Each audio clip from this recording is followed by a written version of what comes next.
Well, hello, everyone. Sunday morning, and it is not your normal Sunday morning with Jeff Doherty, the Christian whistleblower, and of course, myself, your co-host, Wayne Steiger. How you all doing? Hey, Jeff, how you doing?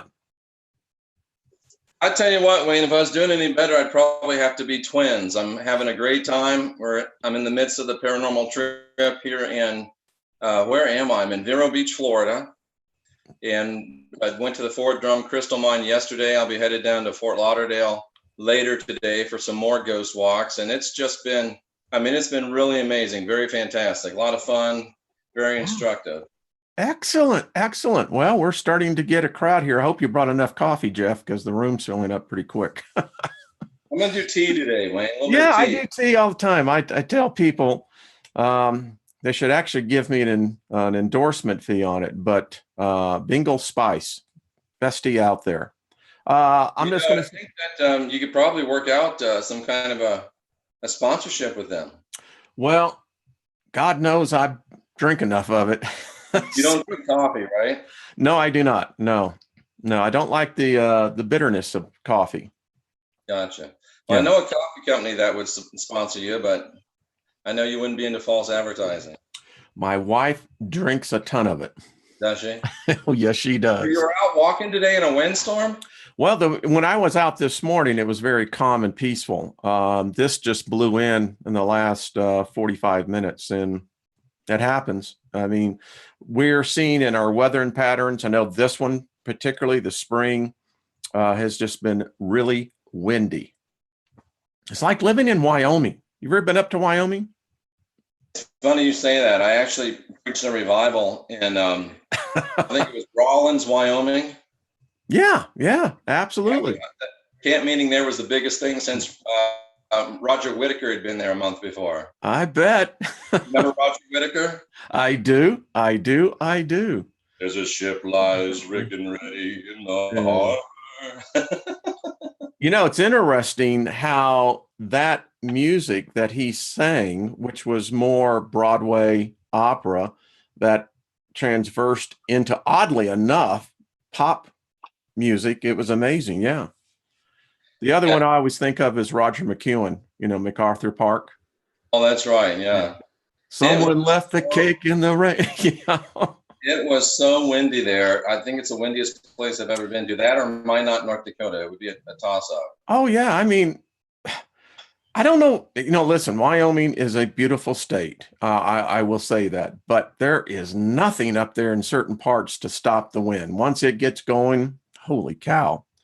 Well, hey, Jeff, we're getting a crowd building in here. There's 77. I'll just say hello to everyone. Naomi, Cheesecake, Lit Tea. So, hey, it's the same good old family. They're back in here. So what's going on?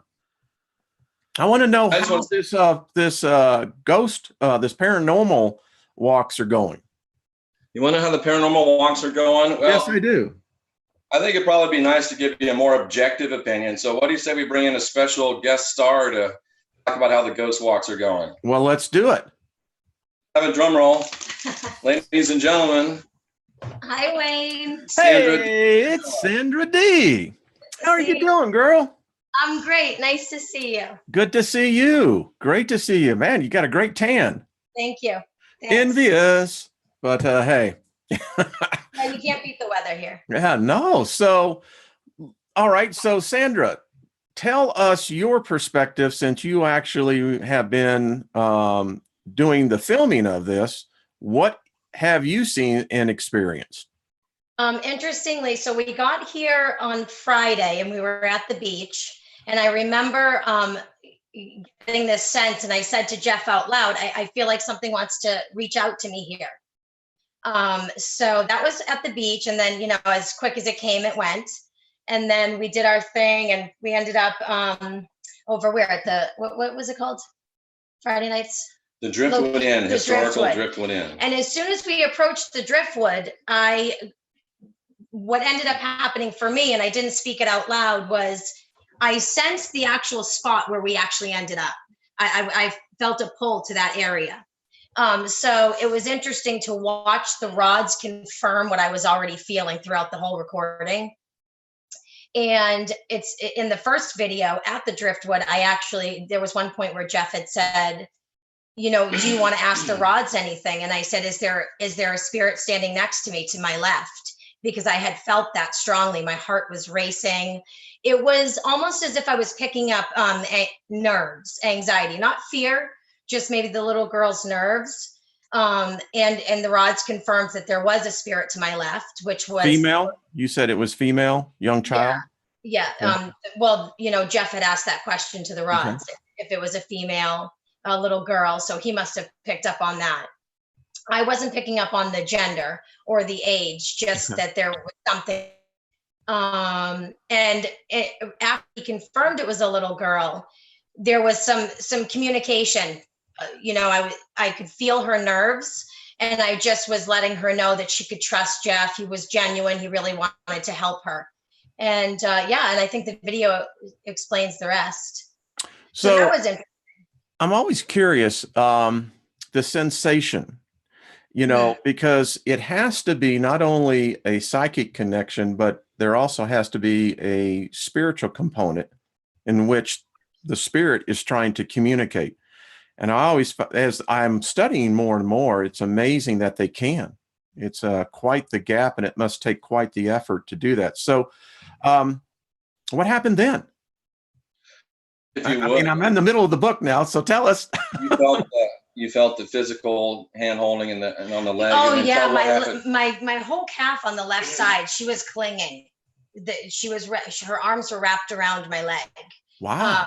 And it felt warm to me. So I would say communication, and this is a first for me because my experience back in 2014 was much different. I was a little apprehensive about, you know, experiencing this.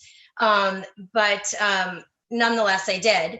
And it was very different. You know, I think it probably is a testament to my spiritual condition at this point, based on where it was at. But when the little girl, her communications with me were more senses. So my heart would start to race, and which I picked up was her nerves. And I couldn't, it was a warmth. It wasn't like I felt hands and arms around my leg. It was just, I knew they were there because my leg was warm and fuzzy. I just heard footsteps in my. Oh, well, eventually she let go and she ran off. And at that point I saw her long blonde hair. Oh, wow. So Wayne, we created and it was funny because it's something happened the next night that confirmed this, but it just came to me to create a cylinder as high as she wanted it to go so she could get back to her parents. And we created that cylinder, and I said, okay, it's created, go run. And as soon as I said that, Sandra said she felt the little girl run off and saw her long blonde hair. And so the little girl went from where she was trapped up to wherever her parents were. So she was free. And that's the first time in all of this work that I've done that I actually, well, it's only been maybe 10 times that we found a spirit that actually wasn't happy where they were and wanted to leave. And a child. And I'm gonna let Sandra finish this story too. The next day we went to I'm broadcasting over worldwide shortwave radio now on Wednesdays. And congratulations. Thank you. We happen to be in the same area as the shortwave radio station. So we went and had a tour of the station and talked to the guys. And we were talking to the engineer. And this was after Wayne, we had, for some reason, created that column so she could go straight up and escape. The engineer told us that shortwave has to be angled so it'll bounce off the ionosphere. And he also said, by the way, that shortwave is proof that there's not a flat Earth, but we won't get into that. Don't even go there. You can't shoot shortwave straight up, because if you shoot it straight up like a column, it goes completely through Earth's atmosphere and goes out.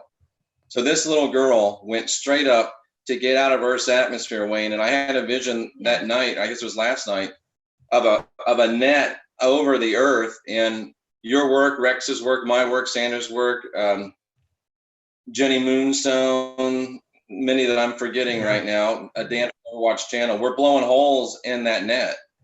And tell the story what happened last night. Oh yeah, so this was really cool. So we visited another restaurant, the Patio. And again, as soon as we pulled into the parking lot, I was instantly attracted to where we ended up, where the actual spirit was. So, the entrance to the actual patio restaurant was to the right of the building. And then there was a side entrance. And I just felt like we needed to be at the side entrance. And then, of course, these things were confirmed through the asking the rods, is there a spirit here? So Jeff did his thing with the rods.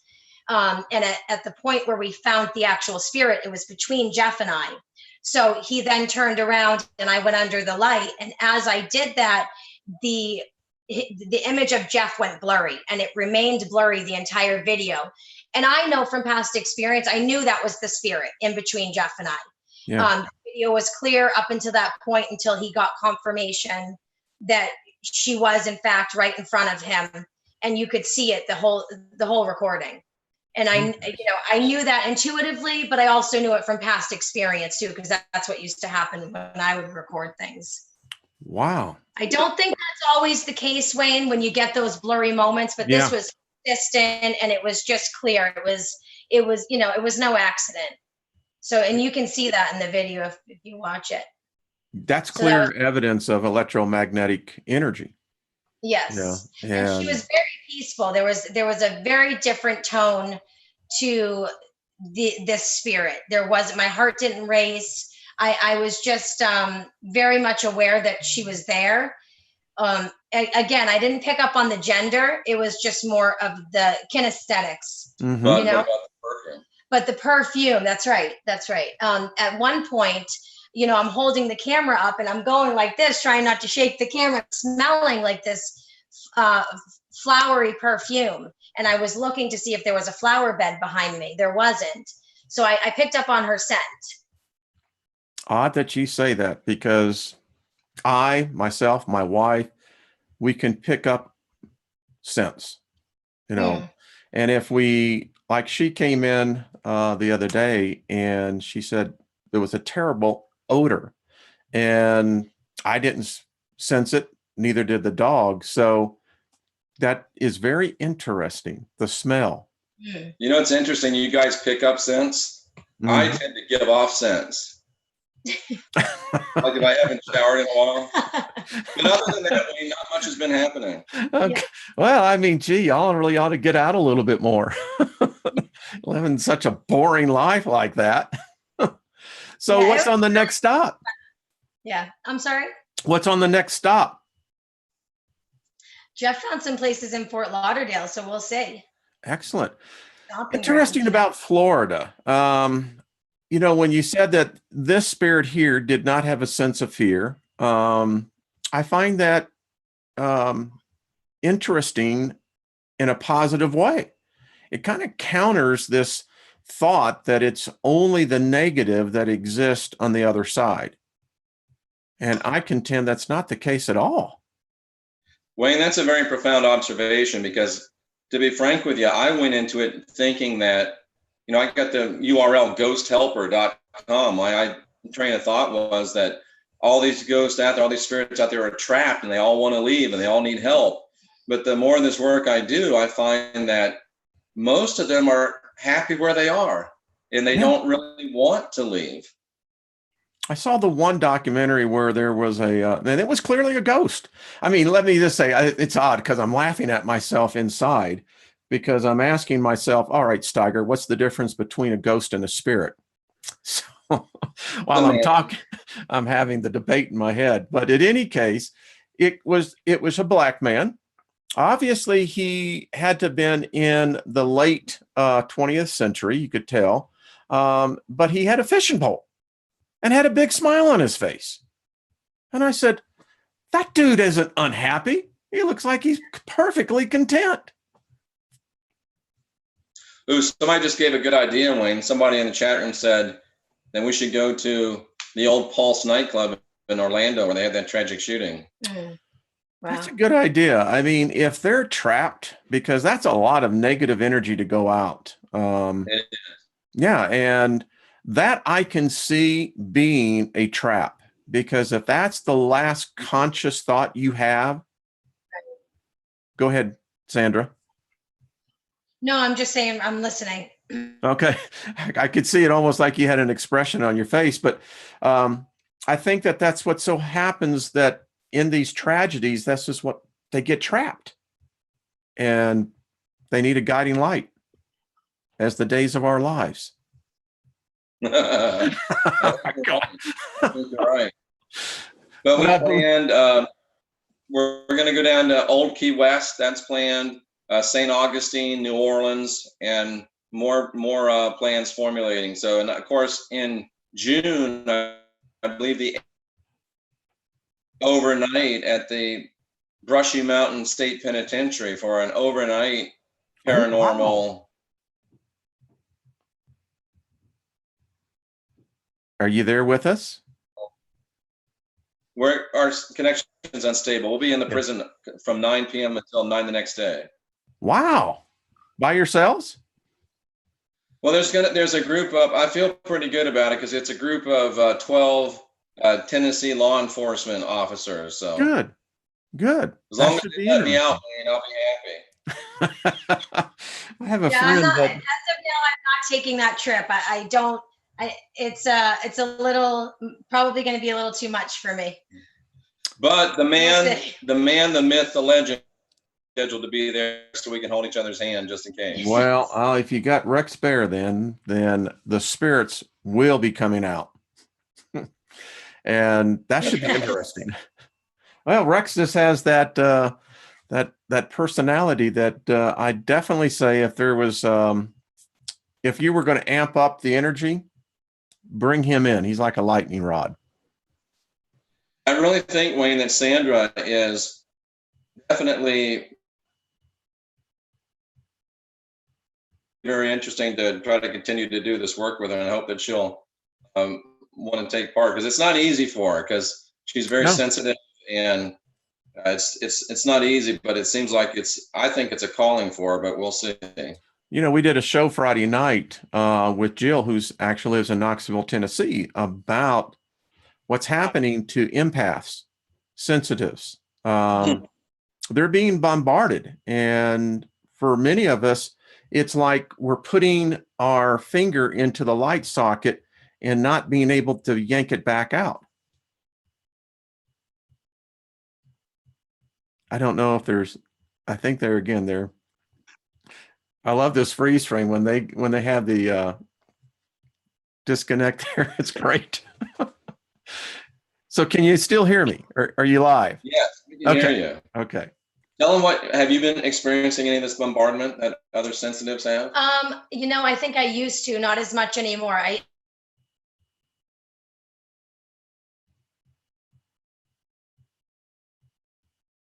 That's for certain. Okay. We're having a little break up there, but I got enough of that, which leads me to the next question. So what we didn't hear you speak, but you were still speaking it means it's out there somewhere. You see this? Okay, they're still having a delay. Yeah, can you say that again, Wade?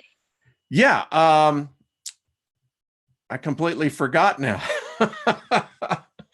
Well, I said I needed to charge daily. We were talking about the empath sensitive.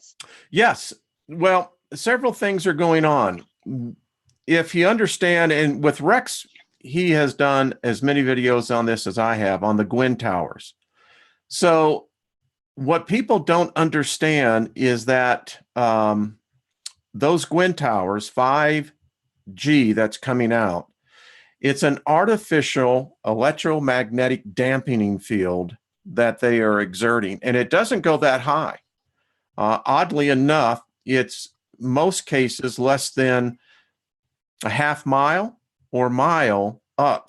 So you can see how shallow this is, but this is what it is. And the radiation that's coming from these towers now is unlike any type of radiation that we've been exposed to. And what they're finding, and this has been proving in what we would call clinical case studies, that empaths, those with psychic abilities, are literally, it's amping up their frequency. Wow. Wayne, interestingly enough, from our discussion with the shortwave engineer, I can tell you why they have those bands of frequency going so low coming from those towers. Okay. What do you tell you? The reason why is because like with shortwave, they have to shoot it at an angle, but the angle they shoot it at means that it will skip over some places that are close, and you don't get complete full coverage close. So you want to have those towers going at a low trajectory so they can make sure they cover everybody everywhere. Bingo. And they are. And again, there's not enough studies to know, well, what this is doing to us. What we do know, there was an engineer, and I will post the video. I still have it up on my bar up here, that the engineer that is actually installing, he's a contractor, a subcontractor to the telecommunication companies. And what he is saying now, that the frequency bands that they're doing with these Gwyn towers, he said it is literally splitting our double helix of our DNA. Did we lose you, Jeff? No, I'm just trying to take Okay. our video down when you're talking so it can say conserve the bandwidth. So that is what we've suspected. That's what now the engineers, then the subcontractors, this guy says that they have to wear special protection, special type of outfits when they're getting up near these things. And yeah, I don't know. It's definitely something's going on there, folks. Yeah, that's Wayne, why would they be specifically targeting DNA? My belief is, and I've done 2 videos on it, is that we're being terraformed.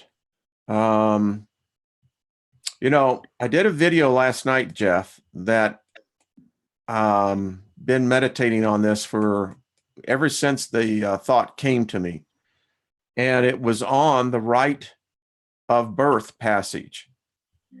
And I'm telling you, you should watch the video. It's extremely deep to begin to understand that what makes us more superior than to God himself, if you want to take that perspective, is that we've gone through the rite of passage of birth. And that rite, R-I-T-E, by the way, I just want to say to there were, I think altogether 8 of you that wrote emails, and both from seniors down to younger generations who had not thought about the term R-I-T-E. They had always thought that the rite of birth was an R-I-G-H-T. And when I began to explain to them that this is a ceremony, this is an initiation. And as I told them, the way I look at this, if a God has not gone through the initiation of birth, how can they be dictating to us what morality is? It's an interesting perspective for sure. Yeah, and it's like Deanne says in the chat room, and I agree with her. So 5G is interfering with DNA activation. It's stifling the activation of the DNA.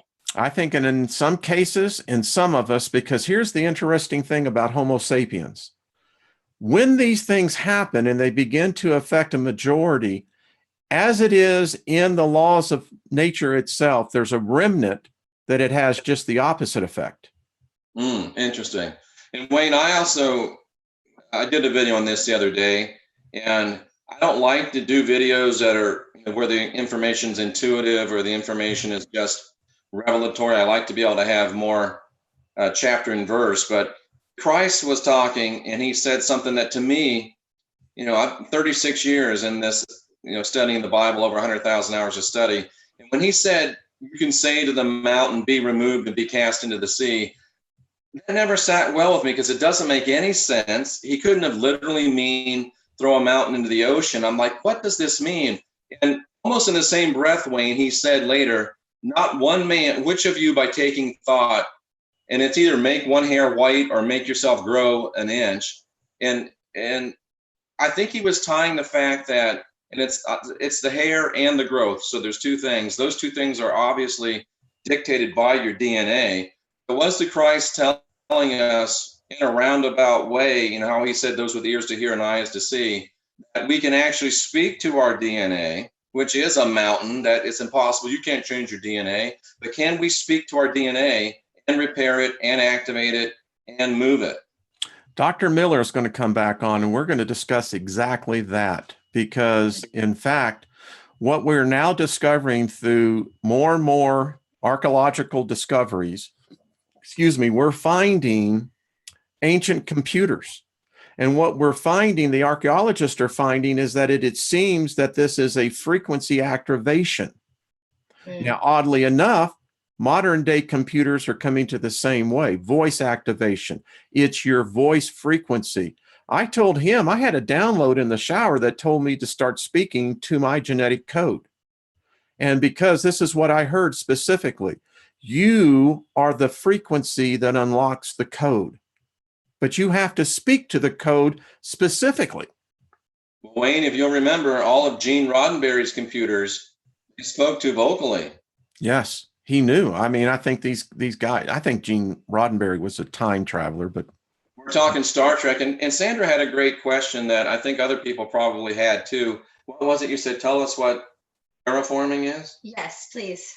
Yes. Terraforming is the transformation of a ecological region, planet, that where you begin to alter it from the indigenous species in order to change the environment to be more habitable to a new species. Oh, wow.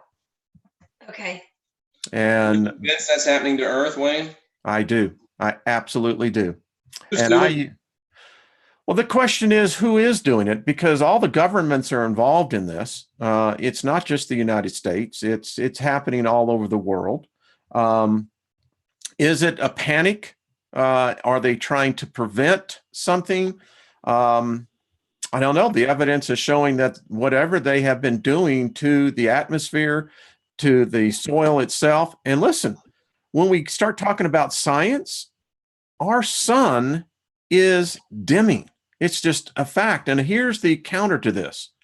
The cosmic rays that we're being inundated with today is so much higher than it was 100 years ago.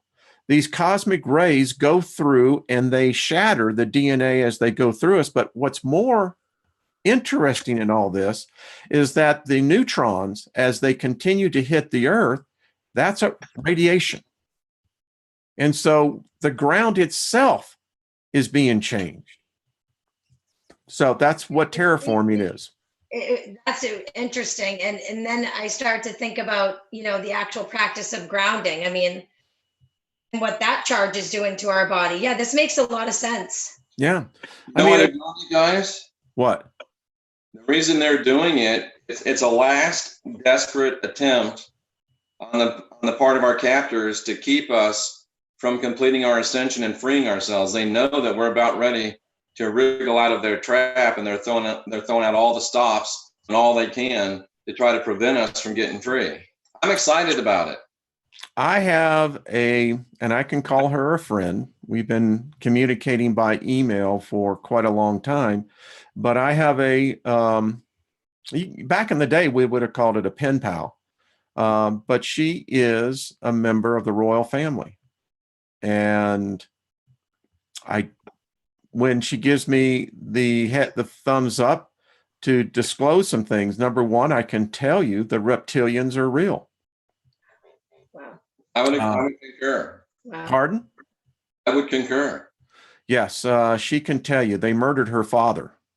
And oh yeah. I can't disclose the whole thing, but folks, she is equal to the queen. I'll just leave it to that. And the Bible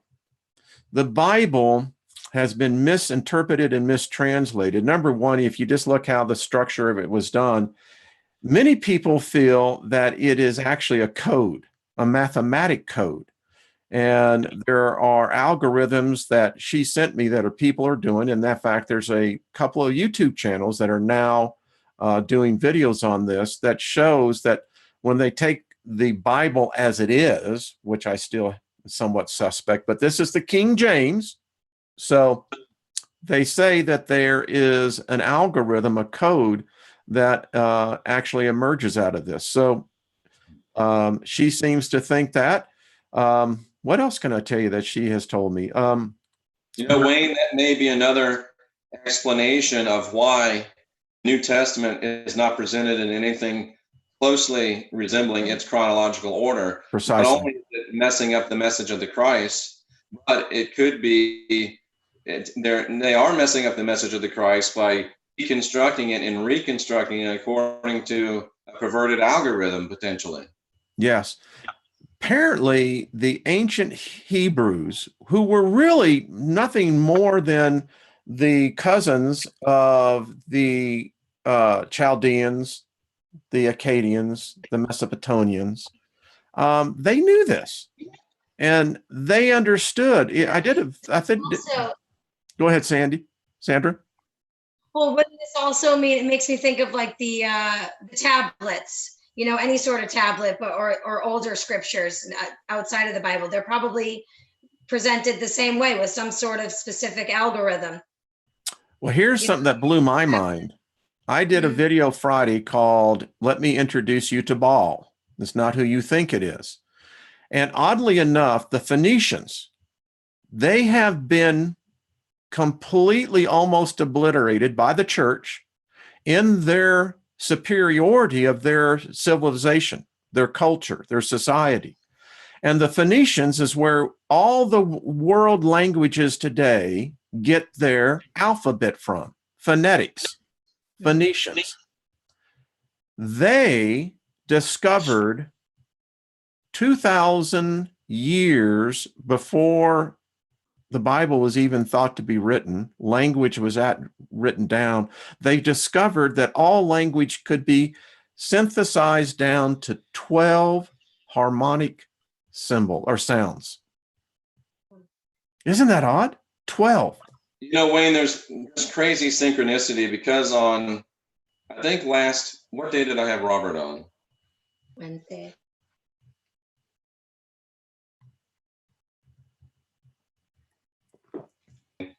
He was on my channel and he talked about literally ridded his area of Hurricane Irma, went around them. And what he did was use construction, a smallish antenna, and he infused it with some power and the frequency of certain Hebrew letters and sounds, and it broadcast this frequency and created about a 30-mile safe zone. So we're on to something, my friend. I think we are, Jeff. I think we are. Listen, if something is telling me intuitively to speak to my genetic code, you know what I told it? I was instructed to tell it. All cells have the ability to generate endlessly. No, they can literally, the way that they are supposed to work is to consistently rejuvenate themselves. What happens is that as we get older. Wayne, can I speak to my DNA? Yeah, I think you can. I know it sounds crazy, but it's your body, your DNA. Well, I know he said something, but it's Can I tell my hair brown again? I think you can.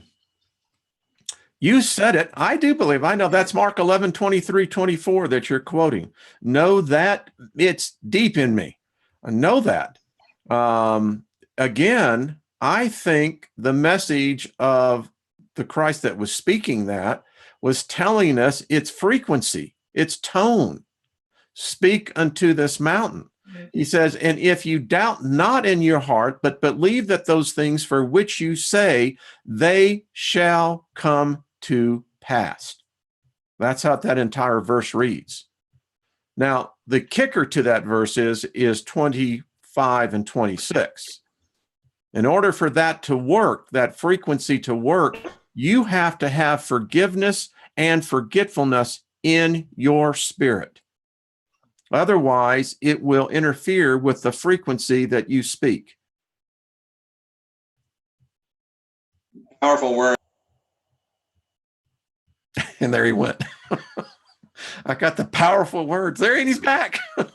We're back. Sorry about that. I'm going to keep the video off to conserve bandwidth, but let me take it one step deeper, Wayne, if I can. Yes, sir. I don't know if I did a show on this yet or if I'm planning to do a show. Oh, it was one of my shortwave shows, I think. And if we look in Genesis,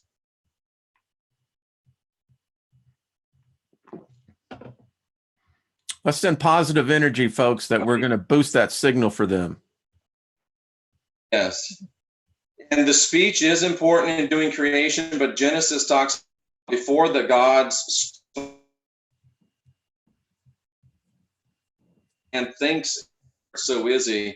So our speech is very important. We also have to remember that the very thoughts, the intentions are super important, at least as important as the speech, if not more. I was just thinking the same thing about intention. Yeah. Our intention is a big thing in our thought process. I think even before intention, I did a video on this last week. You did. Excellent video, by the way, folks. Y'all need to go over there and subscribe to her channel, but watch that video. Thank you. But it's interesting that would come up because from a, I take things from a kinesthetic perspective, like I'm just a sensing kind of person. So Jeff and I are very opposite in that way, but so it's interesting that we end up in the same place a lot of the time,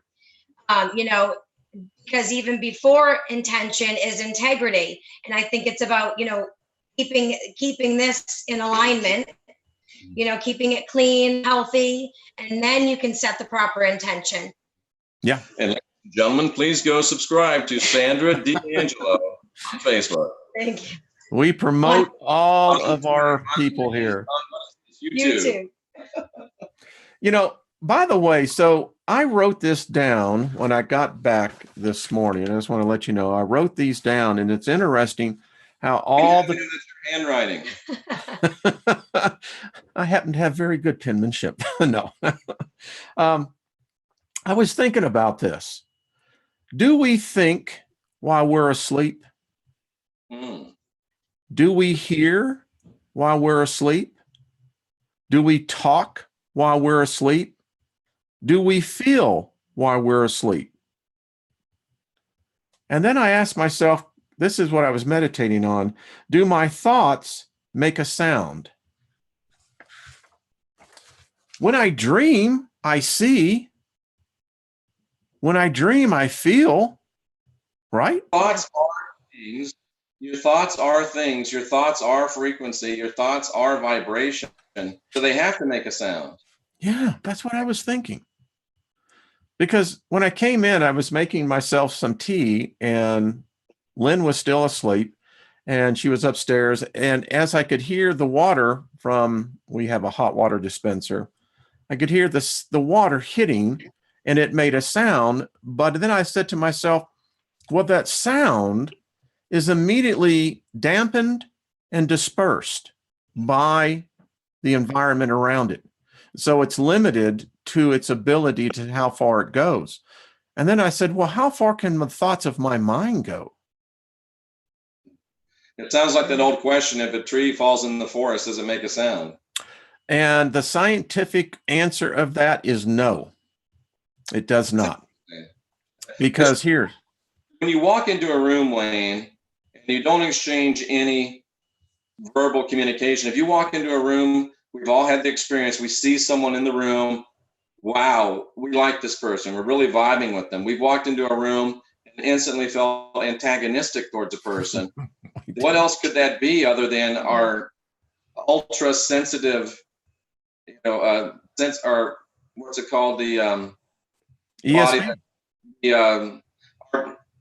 anyway, I can't think of it, but I think maybe we're actually, it is ESP, subtle body is what I was looking for. Yeah. But I think also our ears hear the thoughts on some level.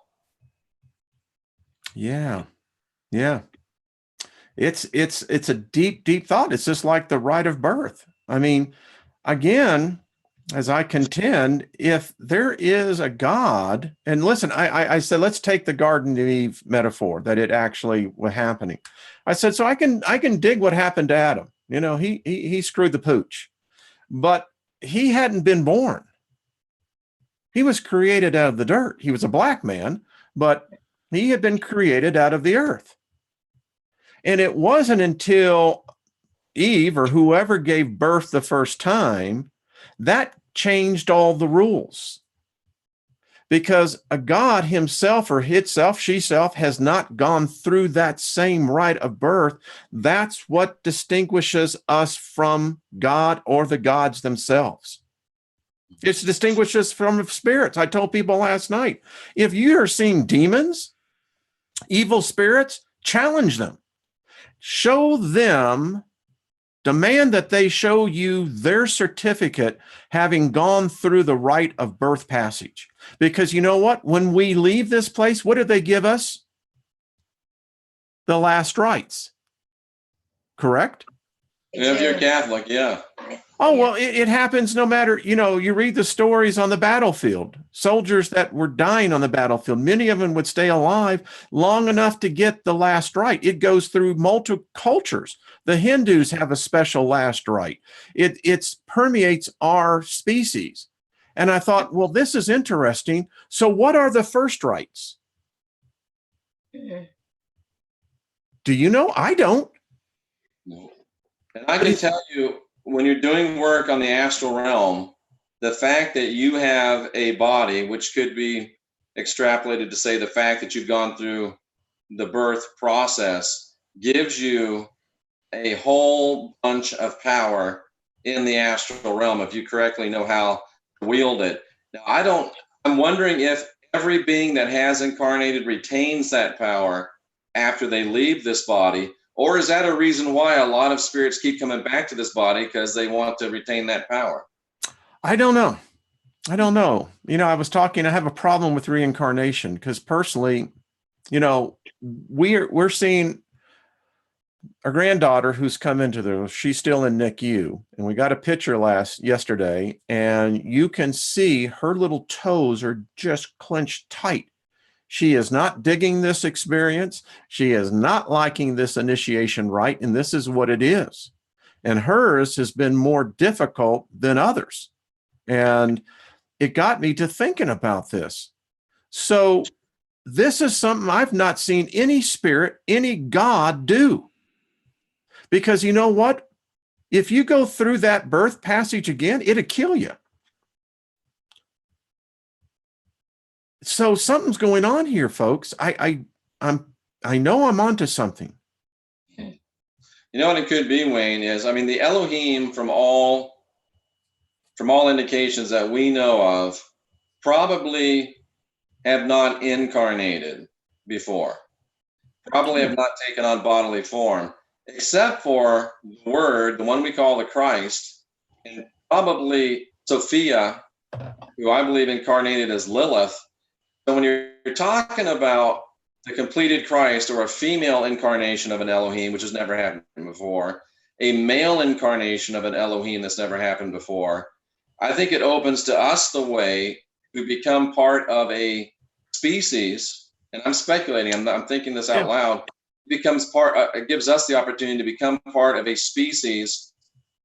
The length, the depth, the breadth, the width, the power, the ability of which has never even been pondered by the heart of divinity or man. And that's why Rat Bastard, Yahweh, Jehovah, whatever you call them, and all these other gods are so afraid of us. That's why some of the old gods were even saying, hey, let us work with you, because they know that we are a new species of being, bigger and badder and with more empowerment than any other species. And they know there's a new sheriff in town, and they at least want to be deputies. And I want to take that a step further, folks. The reason why you don't have to fear the birth portal at the end of this, when you're going on the other side, you have something no other spirit has. You have gone through the rite of initiation. There is a reward. There's no hell. What can hell do? What could a demon do against you who were born and made the initiation? How can they touch you? I'm sorry, I'm getting a little excited here because you hit on it, Jeff. It's been, I think, the single biggest deception. That's why they require to spill our blood. Wayne's about to get a tone. I'm telling you, ladies and gentlemen. Well, you know what? I'm tired of seeing our species be sacrificial objects merely for these unseen deities who have not come here. And listen, my point is this: until you manifest yourself through the same process, get that junk out of my face, that con out of my face. Exactly. You're on mute, but I just said it for you. Get that con out of my face. Get that con out of my face. There we go. That's what I'm talking about. Because I'm telling you, if this could be the message to the world, every religion would collapse in 24 hours. We would suddenly have that moment of ascension when we suddenly dawn on us that it's not sin, folks. You're not born into sin. That's crap. You are born into something that the spirits themselves won't do. No angel, no demon, no devil, no Lucifer, none of them. Curiosity. Pardon? What's your curiosity? So no, this makes my mind go to these places of, the first time a baby's born, half the time, especially nowadays. So my daughter's going to be 5 in June. And back in 2013, when she was born, C-sections, I didn't have a choice. I had to have a C-section. Mm-hmm. Yeah. It doesn't feel natural. It's almost like they want to force the child out before the child's ready. And also, I've been thinking lately about when a baby's first born, it's handled by, the doctors and not even really the parents. The first hands on the child is someone outside of the bloodline.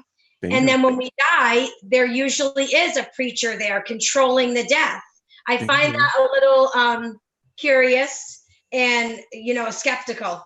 There's something that doesn't feel right about that. That's what started getting me on now in the C-section. Someone wrote that, and we have a smart group here. We really do. And they wrote and they said, I'm getting this. Suddenly the lights are turning off. But what happens with the C-section? Now, what I found out on that, by the way, to tell you how this initiation process is so dangerous, 1 in 6 of us don't make it. If the fetus is aborted through a miscarriage, something goes wrong during the process. So they failed the initiation process. So may they come back through. I don't know. But C-sections is a very interesting thing because it's a recent phenomenon with our species of taking the fetus out. Now, oddly enough, where I did find the use of C-sections? I know people are just going to freak out on this. But the Hebrews, the Canaanites, the rest of them, they were very much into child sacrifices. And this is how they would pull them out of the womb. They would cut the mother's stomach open. And then... Wait, let me completely blow your mind. Okay, I'm ready. You know why it's called a cesarean section? Tell us.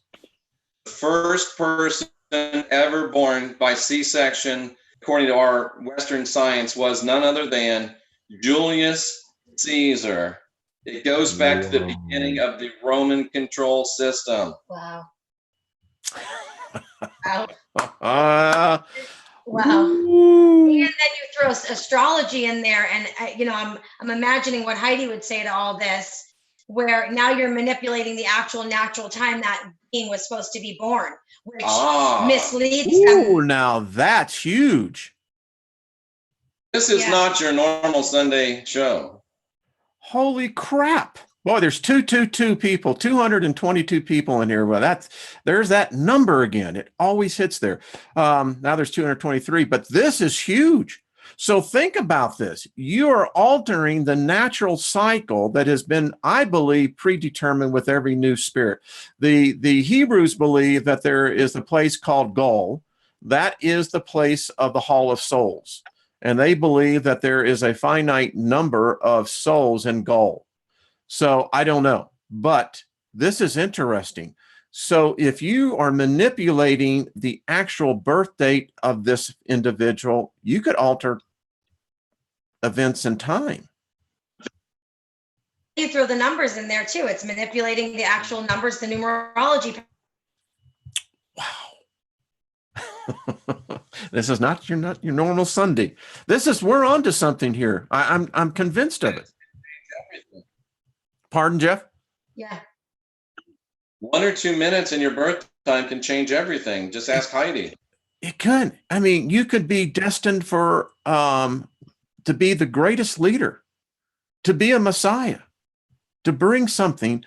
And by missing that particular time, you could completely alter that person's life path. I wonder if you default to when you should have been born, or does it hit you when you were born? I don't know. I mean, I just know this, that it's a rite of passage. We have got to meditate on this, because I'd like everyone to meditate on this, because there's something here. It separates us from the spiritual realm. The spirits look down on us. Isn't it somewhere, I believe, in the book of Psalms that says the angels look with envy?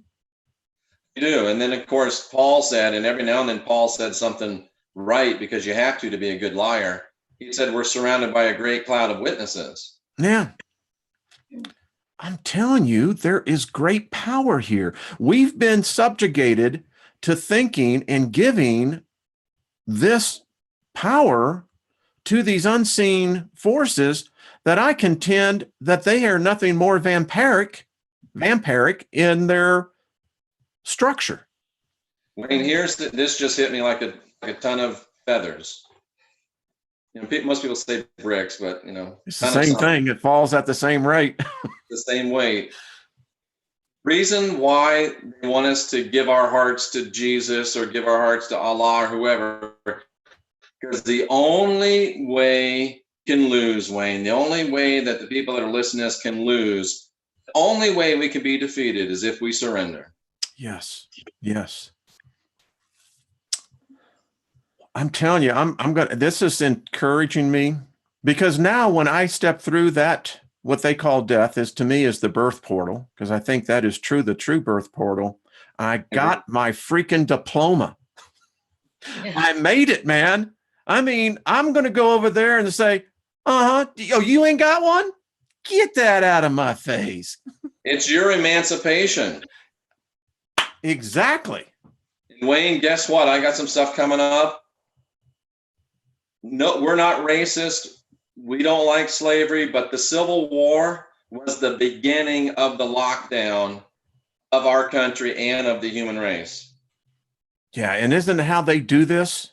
And we've can I just take a moment here? I did the video ball. I had a person, and my wife and I were talking about this last night. It psychically bothers me, Jeff and Sandra, because of this. This woman actually felt that it was completely justified to see the slaughter, the genocide in the Old Testament of the people, the natives that were indigenous to Canaan, Judea, that were slaughtered in the name of Yahweh. And she actually said, well, God had to do that in order to remove that DNA. And I wrote back to her and I said, what? I mean, I guess we can just throw thou shalt not kill right out the window, but murder is murder. And Wayne, bring it down to our backyard. What did we do to the Native Americans that slaughtered them by the hundreds of thousands? Same thing. Murder is murder.